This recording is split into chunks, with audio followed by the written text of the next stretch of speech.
Hai and Assalamualaikum. We are from group 13. We choose campaign keganasan rumah tangga by Kementerian Pembangunan Wanita, Keluarga dan Masyarakat. Here are our group members. My name is Siti Nur Imanina binti Zamzuri. My matric number is 12268. Okay. Next, Absharina Yusra binti Asmadi, Nur Adini binti Muhammad Najhan, Nurul Atira binti Muhammad Asbullah, and Umi Humairah binti Zulkainai. Introduction. KPWKM's promotions are essential for achieving goals in community development, family stability, and women's empowerment. They inform the public, encourage participation, and support policies. Tailored campaigns ensure maximum impact and adaptability. They also foster partnerships and NGOs, broadening their reach. Overall, KPWKM uses promotions as strategic tools to build an empowered and inclusive society. Next, we move to selection of ministry and campaign.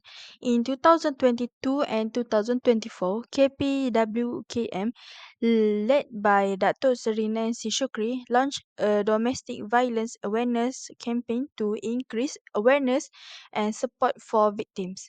The campaign uses social and mainstream media to educate the public on domestic violence types, impact, and legal rights. It provides information on counseling hotlines, shelters, and reporting methods. By collaborating with communities, law enforcement, and NGOs, the campaign aims to reduce domestic violence and ensure victims' safety and well being. So, next we move to the campaign analysis. The objective of this campaign is to prevention of domestic abuse and raising legal awareness. The target audience of the campaign is women, children, and families. Next, the promotion strategy is by using mass media, social media, website, and online portals. Last but not least, the challenges of this campaign is changing public perception, competing message and noise, and assessing analysis the influence of campaigns. The impact of the campaign, the outcomes. The KPWKM's domestic violence awareness campaign has raised awareness and improved support for victims. In 2023, there is 4,924 domestic abuse cases and 5,050 incidents against women were reported. Programs like the Wajah Squad have organized over 1,000 events, helping nearly 70,000 people. The campaign has increased hotline calls and improved access to shelters. Despite challenges like underreporting and stigma, significant progress has been made in combating domestic abuse. The effectiveness is KPWKM's campaign against domestic violence have increased their public awareness, improved and support services, and led to legalistic changes. Partnerships with NGOs and community programs have enhanced victim support. Despite ongoing challenges like underreporting, interactive like the Say No to Domestic Violence campaign have effectively raised awareness and encouraged victims to seek help. Increased call to the national hotline show the campaign success. While progress has been made, continued effort are needed for long-term reform. Next, in the aspect of public response.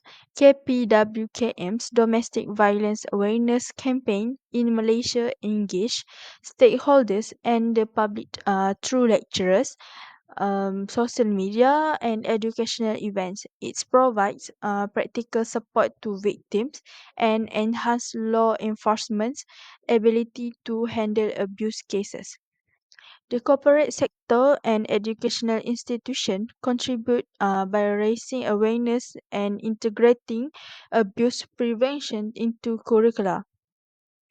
The campaign's success is evidenced by increased reporting of domestic abuse cases, reflecting greater public courage and support for victims. Moving on to the critical evaluation. So in this research, we found 3 strengths and 2 weaknesses of the campaign. The strengths of the campaign, number 1 is comprehensive strategy, number 2 is collaboration and partnerships, number 3 is awareness and advocacy. And the weaknesses of the campaign are limited reach and accessibility, and also cultural and social barriers. So in this research, there are few improvements or alternatives that could enhance the effectiveness of the campaign.